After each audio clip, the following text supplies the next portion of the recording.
Olá, amados irmãos e irmãs, com muita alegria nos reunimos hoje no dia 11 de fevereiro, hoje é terça-feira, nós estamos na quinta semana do tempo comum. Hoje também a igreja lembra uma memória, amados irmãos e irmãs, que pode ser utilizada, que é a memória de Nossa Senhora de Lourdes. Então nós queremos rezar por todos os enfermos de nossa comunidade, que o Deus da vida possa vir em auxílio e socorro de todos sem exceção, para conceder-lhes a graça da saúde. Eu convido você, amado irmão, amada irmã, que está chegando agora ao canal do YouTube de nossa paróquia, a se inscrever, a deixar o seu like, seu comentário, a compartilhar esse vídeo com alguém que você conheça, para que o Evangelho de nosso Senhor Jesus Cristo alcance mais corações. Iniciemos este momento em nome do Pai, do Filho e do Espírito Santo. Amém. A graça e a paz de nosso Senhor Jesus Cristo, amor do Pai, e a comunhão do Espírito Santo esteja sempre convosco. Bendito seja Deus que nos reuniu no amor de Cristo. O Evangelho de hoje, amados irmãos e irmãs, se encontra em São Marcos, capítulo 7, versículos de 1 a 13. O Senhor esteja convosco, Ele está no meio de nós. Proclamação do Evangelho de Jesus Cristo segundo Marcos. Glória a vós, Senhor. Naquele tempo, os fariseus e alguns mestres da lei vieram de Jerusalém e se reuniram em torno de Jesus. Eles viam que alguns dos seus discípulos comiam pão com as mãos impuras, isto é, sem as terem lavado. Com efeito, os fariseus e todos os judeus só comem depois de lavar bem as mãos, seguindo a tradição recebida dos antigos. Ao voltar da praça, eles não comem sem tomar banho. Seguem muitos outros costumes que receberam por tradição. A maneira certa de lavar copos, jarras e vasilhas de cobre. Os fariseus e os mestres da lei perguntaram então a Jesus: por que os teus discípulos não seguem a tradição dos antigos, mas comem o pão sem lavar as mãos? Jesus respondeu: bem profetizou Isaías a vosso respeito, hipócritas, como está escrito: esse povo me honra com os lábios, mas seu coração está longe de mim. De que adianta o culto que me prestam? Pois as doutrinas que ensinam são preceitos humanos. Vós abandonais o mandamento de Deus para seguir a tradição dos homens. E dizia-lhes: vós sabeis muito bem como anular o mandamento de Deus a fim de guardar vossas tradições. Com efeito, Moisés ordenou: honra teu pai e tua mãe. E ainda, quem amaldiçoa o pai ou a mãe deve morrer. Mas vós ensinais que é lícito alguém dizer a seu pai e sua mãe: o sustento que vós podereis receber de mim é corban, isto é, consagrado a Deus. Essa pessoa fica dispensada de ajudar seu pai ou sua mãe. Assim, vós esvaziais a palavra de Deus com a tradição que vós transmitis. E vós fazeis muitas outras coisas como estas. Palavra da salvação.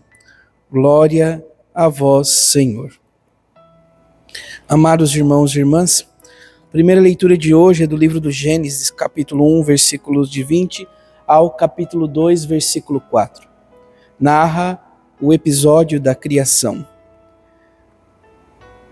Sobretudo, nós percebemos o Deus da vida que faz os animais da terra, do mar, dos ares e constitui o ser humano como obra-prima de suas mãos. E dá a ele tudo aquilo que existe para que possa administrar e aquilo que ele possa se alimentar. Eu destaco aqui, sobretudo, aquilo que é dito por Deus. Façamos o homem à nossa imagem e segundo a nossa semelhança. Então nós somos imagem e semelhança de Deus. A palavra nos diz que No sétimo dia, Deus considerou acabada toda a criação, tudo aquilo que havia feito, a obra que ele havia feito, e esse sétimo dia ele consagra como um dia santo para o descanso, depois de ter feito todo o ato criacional. Amados irmãos e irmãs, nós estamos aqui então com a graça da criação e um preceito da lei de Deus. Guardar então o sétimo dia. O que isso nos ensina sobretudo? E o que está de acordo com o Evangelho? Nós vivemos aquilo que Deus nos convidou a viver, e uma lei estabelecida, ela pode ser novamente convertida pelo próprio autor da vida, que é Deus. Como, por exemplo, o sábado era o dia de descanso e louvor a Deus. Para nós, cristãos, católicos sobretudo, o novo dia é o primeiro dia da semana, o domingo, o dia do Senhor, Dominus Dei. É o dia em que os discípulos se encontravam no cenáculo, reunidos, aguardando a vinda do Espírito Santo. Nós vemos isso, a imagem da igreja nascente. Então, o domingo é para nós um dia de descanso e para louvar e bendizer a Deus. O que isso nos ajuda a refletir sobre o Evangelho? O Evangelho de São Marcos, no dia de hoje, amados irmãos e irmãs, nos fala sobretudo das atitudes dos fariseus, dos costumes, das tradições oriundas, sobretudo, dos preceitos humanos. Como entender isto? Olha, a lei da pureza, que é descrito aqui por São Marcos, era um caminho necessário, sobretudo, até para a higiene pessoal, para evitar o veículo de doenças. Então havia-se essa prática de lavar as mãos, enfim, de se purificar. Isto foi tendo uma proporção muito grande, foi saindo do controle. Se dava mais valor a essa realidade do que aquilo que o próprio Deus da vida convidou a viver. De tal modo, amado irmão, amada irmã, que Jesus ele faz uma crítica muito grande sobre uma prática comum na época dos fariseus, que era o de cancelar a lei de Deus, anulá-la, sobretudo no que diz respeito ao quarto mandamento de honrar pai e mãe, aonde um filho que dedicava a sua vida para o serviço de Deus dizia que a ajuda e o sustento que ele poderia dar aos pais é córban, isto é, consagrado ao Senhor, consagrado a Deus. Deste modo, nesta perspectiva, nosso Senhor Jesus Cristo vai dizer que a palavra, ela se esvazia por uma tradição vazia. A Igreja Católica, ela é constituída por dois pilares fundamentais. Primeiro, que ela é uma religião revelada. Então, dentro desse princípio, nós temos duas fontes de revelação: a tradição e a palavra de Deus. Então, como entender isto? A palavra de Deus, amados irmãos e irmãs, que nós temos antes de Cristo, é o Antigo Testamento. O Novo Testamento ele começa a surgir, sobretudo, a partir do ano 40 depois de Cristo. E como se transmitiu o Evangelho? Então nós ouvíamos no último domingo aquilo que dizia São Paulo em sua carta. Então vamos retomar um pouquinho, só para que a gente tenha em mente. Ele escreve a carta da comunidade de Corinto, ele vai dizer assim, na primeira carta aos Coríntios, capítulo 15, de 1 a 11.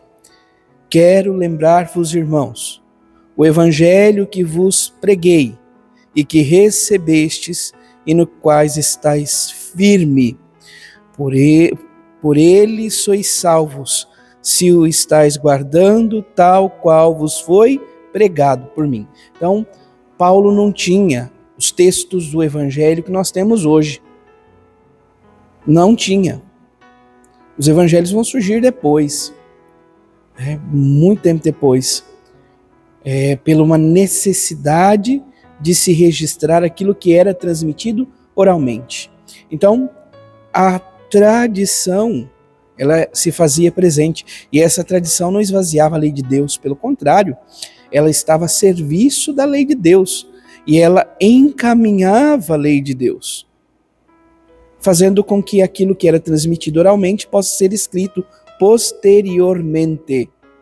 Portanto, ao olharmos o Evangelho de hoje, não sejamos hipócritas em dizer que a tradição da igreja, ela cai por terra por esta palavra aqui anunciada pelo Evangelho. Não. A tradição da igreja é a tradição da sucessão apostólica, né, do anúncio do Evangelho. O Evangelho que é transmitido antes de ser escrito. E junto à tradição nós temos a palavra de Deus. E existe um magistério que guarda e que nos encaminha à devida interpretação. Nós não podemos fazer uma livre interpretação da palavra de Deus. Portanto, no dia de hoje, segundo aquilo que nós ouvimos, primeiro, devemos nos reconhecer como imagem e semelhança de Deus. Segundo, que possamos abraçar a tradição da igreja sem abandonar a lei de Deus. Ou abraçar a lei de Deus sem deixar de lado a tradição. Porque as duas são realidades de suma importância para a aquisição e a transmissão da fé. Que o Senhor nos ajude, nos conceda esta graça e vamos concluir este momento, sobretudo, lembrando a memória de Nossa Senhora de Lourdes e suplicando uma bênção especial sobre os enfermos. Esta memória litúrgica é ligada às aparições da Imaculada Conceição a Santa Bernadette, no ano de 1858, numa gruta de Lourdes, na França. Milhões de peregrinos acorrem anualmente a esse lugar em busca de conversão e muitos casos para obter saúde. Sim, supliquemos a Deus a saúde física e espiritual para todos os necessitados. A nossa proteção está no nome do Senhor, que fez o céu e a terra. Senhor nosso Deus, que enviastes vosso Filho ao mundo para carregar nossas enfermidades e levar sobre si nossas dores, nós vos suplicamos por estes vossos filhos e filhas enfermos, para que com paciência fortalecida e esperança renovada superem a doença por vossa bênção e voltem a gozar saúde por vossa ajuda, por Cristo nosso Senhor. Amém. O Senhor esteja convosco, Ele está no meio de nós. Deus Pai vos dê a sua bênção. Amém.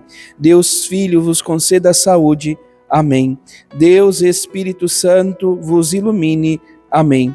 A todos vós aqui reunidos, abençoe-vos o Deus Todo-Poderoso, Pai, Filho e Espírito Santo. Amém. Graça e paz.